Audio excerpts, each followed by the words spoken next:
Salve a tutti ragazzi, bentornati sul canale post partita di Monza-Lazio. Ci sono degli spunti che volevo analizzare, volevo condividere con voi perché posso anche fare un attimo un flashback con l'Italia. Perché caro Mancini, Zaccagni è da convocare. Era da convocare anche nelle partite scorse. Ci siamo presentati con Gnonto a sinistra, Pellegrini esterno d'attacco, quando c'è Zaccagni in Italia che può fare tranquillamente la differenza in nazionale.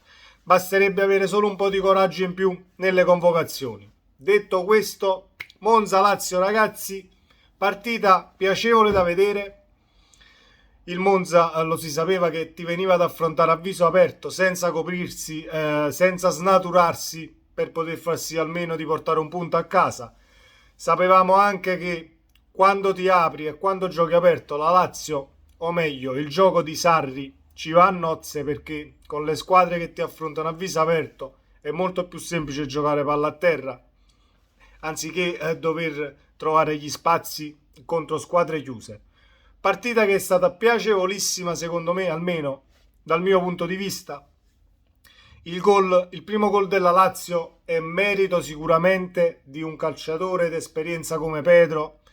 Si trova al momento giusto nel posto giusto, però c'è quella deviazione del calciatore del Monza che mette fuori uso completamente tutta la linea difensiva. Anche il gol della Lazio è merito di Zaccagni, perché Zaccagni salta l'uomo e mette la palla al centro, cosa che l'Italia, tornando a prima, non ha mai fatto. Almeno Gnonto ci provava, però Gnonto non ha i piedi di Zaccagni, quindi Mancini porta Zaccagni in nazionale e non voglio sentire più queste cose. E in Italia non abbiamo giocatori da convocare, ci stanno i giocatori da convocare, basta avere il coraggio di portarli in nazionale. Lo stesso Zaniolo che è al Galatasaray potevi tranquillamente convocarlo perché sta giocando bene in Turchia, senza fare sì ma il campionato turco, sì questo, sì quell'altro. No, i calciatori ci sono, visto che davanti nella nazionale italiana pecchiamo di qualità. Calciatori del genere farebbero comodo. Tornando alla partita, dopo l'1-0, grandissima parata di Provedel su colpo di testa di Petagna, che è vero era centrale, però era forte e sotto la traversa Provedel ha un colpo di reni impressionante, toglie la palla dalla porta e mantiene la Lazio in gioco. Poi durante la partita non ci sono stati tutti questi tiri in porta e tutte queste azioni clamorose da dover analizzare, però è stata una partita piacevole da vedere a livello di ritmo. Mi rifaccio alle parole di Sarri che ha detto nei giorni passati, credo l'altro ieri se non erro, nel quale diceva non vedrete mai il Sarri, o meglio, non vedrete mai il Napoli di Sarri da un'altra parte, perché è stata una parentesi quasi eccezionale nella carriera dell'allenatore, perché forse hai trovato a Napoli al limite l'alchimia giusta, i calciatori giusti nel seguire gli insegnamenti del mister, che sappiamo per certo non sono semplici da incamerare, ci vuole tempo, ci vuole pazienza e ci vuole soprattutto tanto fiato, perché il calcio di Sarri è sfiancante dal punto di vista atletico.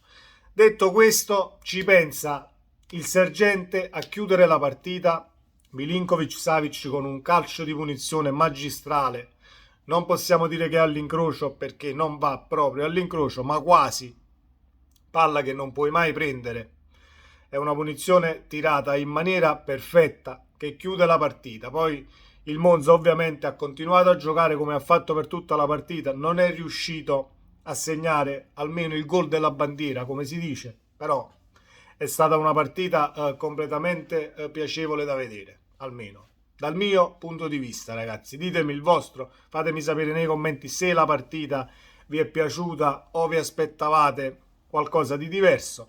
Tornando un attimo alle parole di Sarri, Sarri ha detto che la Lazio è completa tatticamente a livello difensivo, è riuscita, almeno Sarri è riuscito a far incamerare ai calciatori dal punto di vista difensivo tutto ciò di cui la Lazio ha bisogno. Tanto è vero che la Lazio è venuta a Napoli e a livello difensivo non ha concesso praticamente niente, e lo sappiamo benissimo. Quando Sarri a livello tattico vuole chiudersi dietro e vuole non prendere gol, molto spesso ci riesce, perché il palleggio è quello che è e i centrocampisti che hai ti possono anche permettere di chiuderti dietro e rilanciare la palla al limite eh, oltre il centrocampo, facendo un lancio lungo, perché hai tre centrocampisti precisi. Parlo di Luis Alberto, Vesino contro il Napoli, lo stesso Savic, che ti possono permettere di fare questo determinato gioco. Detto questo, onore al Monza, perché per il campionato che sta facendo, per come gioca, perché Palladino ha trovato questo gioco che piace, credo, a tutti quanti, non solo a me, perché andare a vedere comunque partite contro una grande, tra virgolette, e una squadra di media-bassa classifica, ne può sempre uscire quella partita noiosa o quella partita scontata, dove il risultato a favore della grande è quasi sempre di gran lunga, nemmeno di gran lunga, ma con qualche gol di scarto. Non succede così con il Monza, perché il Monza quest'anno sta facendo un grande campionato e ha giocato grandissime partite anche contro le squadre grandi, tra virgolette, le squadre di alta classifica. Detto questo, ragazzi, aspettiamo le altre partite della Serie A. Stasera ci sarà il grande match Napoli-Milan. Siamo già in tensione, io sono in ritiro spirituale già da una settimana. Senza Osimhen, siamo senza Osimhen, giocherà Simeone, ci sarà la Roma contro la Samp alle 6. Vediamo cosa succede ancora in questa Serie A. La Lazio ha, non voglio dire congelato il secondo posto, perché sono tutte lì, dal secondo al quinto, però Lazio a 55 punti, a 16 punti dal Napoli, scavalca l'Inter, aspettando Napoli-Milan stasera. Il Milan potrebbe scavalcare l'Inter di un punto vincendo la partita al Maradona. Vediamo cosa succede, ragazzi. Iscrivetevi al canale, attivate la campanella delle notifiche se volete restare aggiornati sui contenuti. Ci vediamo nel prossimo video. Ciao!